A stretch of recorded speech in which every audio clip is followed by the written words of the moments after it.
的信，昨夜夢見我又為誰傷心？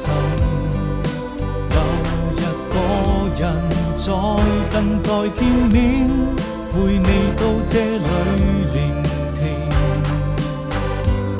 當遇過天晴還又無見繁星，每個瞬間都如此寧靜。呆呆地望着沿途風景，你的回音我在聆聽。